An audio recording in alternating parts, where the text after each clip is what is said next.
네, 반갑습니다. 저는 재개발 강의하고 있는 서쪽도서라고 합니다. 반갑습니다.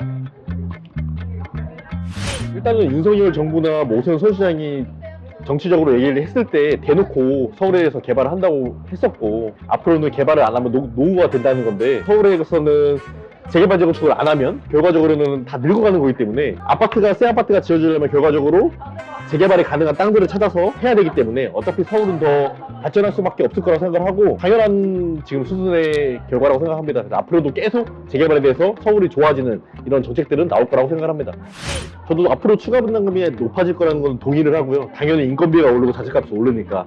근데 하지만 추가 분담금이 예를 들어서 10억이라고 했을 때 서울의 끝자락 상계 같은 곳 같은 경우는 주변 아파트 가격이 10억이 안 되니까, 그렇다 보니까 어떻게 10억이나 내지 할 수가 있는데, 예를 들어서 입지를 바꿔서 똑같은 서울이지만 용산이라고 이걸 바꿨을 때 용산에서 추가 분담금을 10억 내라. 그러면은 용산 주민들은 아파트가 완성되면 30억 40억인데 당연히 이거 10억은 내도 이득이 얼만데 라고 생각을 할 수가 있죠. 그래서 앞으로 재개발은 입지의 가치가 더 양극화가 될 겁니다. 그렇기 때문에 누군가는 늘어난 건축비에 대해서 힘든 구역이 있을 거고, 이 구역 같은 경우는 진짜 내도 별거 아니라는 구역이 있을 거고, 그래서 저는 앞으로 서울이 무조건 다 좋다 이게 아니라 재개발 중에서도 서울 중에서도 남들이 선호하는 그런 좋은 입지는 더 좋아질 거고, 반대로 남들이 좀 선호하지 않는 사이드 외곽, 아파트 가격이 낮은 곳들은 가격이 낮아지면서 분명히 늘어난 공사비에 의해서 직격탄을 받을 수밖에 없다라고 생각을 합니다.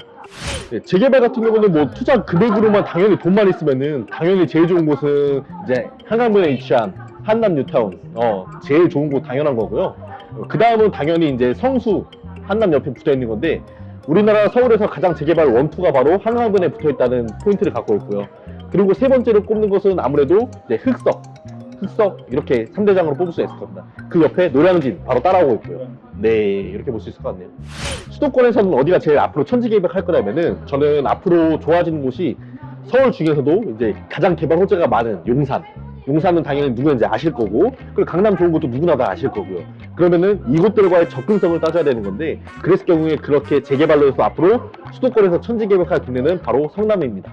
성남 중에서도 나중에 재개발이라는 것이 무조건 재개발 투자하면 돈을 버는 게 아니고, 그 구역에서 내가 물건의 가치가 높게 나온 물건을 골라야 되는 거고, 내가 그 물건을 소유했다고 해서 무조건 아파트를 주는 게 아니기 때문에, 그러면 추가 분담금이 적게 나올 구역을 골라야 되는 거거든요. 그런데 성남 중에서도 그런 곳들이 있고, 물론 서울보다 성남이 더 좋은 곳도 있고, 좋다는 거는 아파트 가격을 얘기했을 때 성남이지만 서울보다 비싼 곳이 있고, 성남보다 서울이 더 저렴한 곳도 있기 때문에, 이거는 뭐 성남이 뭐 서울보다 좋다 이게 아니라 성남 중에서도 어디냐에 따라서, 서울에서도 서울 어디냐에 따라서 비교가 될 거라고 생각합니다. 첫 번째는 재개발 투자할 때 제일 중요한 거는 일단 안전하는 거예요. 안전하다는 건 무슨 말이냐면은, 내가 재개발 구역에 물건을 갖고 있는데 이게 만약에 나중에 아파트를 안 주고 현금으로 청산당한다, 문제가 생겨서, 이런 거기 때문에 일단은 안전한 재개발 물건을 골라야 되는 거고요. 두 번째는 재개발 투자를 하는 이유는 남들보다 더 많이 벌려고 하는 거거든요. 그러니까 남들보다 더 많이 벌 수 있는 지역을 투자를 해야겠죠. 하지만 많은 사람들은 그냥 일반적인 유튜브만 믿고 이렇게 쉽게 투자를 하는데, 그러지 말고 내가 가진 자본금이 있다고 하면 이 돈으로 어디를 투자했을 때 가장 높은 수익을 얻을 수 있는 건가, 그런 공부를 해야 된다고 생각을 하고요. 잘못 알고 있는 포인트 중에 재개발은 무조건 낡은 빌라를 사야지만 이렇게 썩은 빌라에서 살아있는 생각을 하시는데, 재개발 투자를 잘하려면 그렇게 낡은 빌라를 사시는 게 아니라, 재개발 투자를 잘하려면 재개발에 대해서 권리산정인에 대한 이해를 공부를 하시고 권리산정인에 가까운 신축급 빌라를 사시는 게 나중에 평가 금액도 잘 받고 전세입자 금액도, 전세도 더 쉽게 잘 받을 수 있고 하기 때문에 무조건 낡은 빌라만 보는 게 아니다, 또 이런 포인트를 좀 잡아드리고 싶습니다. 그래서 권리산정인에 대해서 설명을 드리고 싶지만 이게 상황상 너무 이제 길어질 것 같은데, 쉽게 얘기해서 사람들이 많이 생각하는, 많이 좋아하는 재개발 중에 신소통합 재개발이라고 있는데, 이미 신소통합에 선정된 구역들은 다 권리산정인이 나와 있거든요. 이 말의 즉슨 이 권리산정인 이후에 준공은 다른 말로 이제 완성된 아파트를 샀을 경우는 이제 아파트 입주권을 주지 못한다는 거거든요. 그럼 예를 들어서 권리산정인이 2022년도 1월이다. 그러면은 22년도 1월 이후에 만약에 3월에 완성이 된 아파트는 현금 청산을 당하는 거예요. 근데 반대로 21년도 12월 달에 완성이 된 거다. 그러면 권리산정인이 이후에 새 아파트를 못 지어주기 때문에 이런 것들은 오히려 더 좋은 인기를 얻을 수가 있죠. 앞으로 지금 서울에서는 사실 안 좋아진 동네가 없어요. 사람들에게 얘기를 하다 보면은 뭐 서울 호재가 여기도 있고 뭐 저기도 있고 얘기를 하는데, 서울은 호재가 없는 동네가 없어요. 25개의 구가 있고 25개의 구가 호재가 굉장히 많은데요.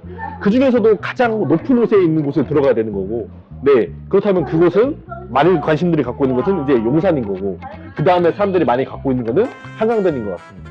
많은 사람들이 이제 너무 서울은 비쌀 거야 라고 생각하는데, 지금 한강변에서 최소 금액으로 투자할 수 있는 금액은 1억이 안 되는 돈도 할 수 있어요. 많은 건 아니고 굉장히 소수로 남아있고, 용산 같은 경우는 최소 지금 2억 언저리에서 왔다 갔다 투자를 할 수가 있습니다. 최소. 주택 투자로 봤을 때 서울에서 재개발만한 수익을 거둔 사람이 없어요. 지금 최근에 2021년부터 우리나라에서 어떻게 됐죠? 하락장으로 겪다 보니까 사람들이 굉장히 지방에 투자하신 분들이 어려웠잖아요.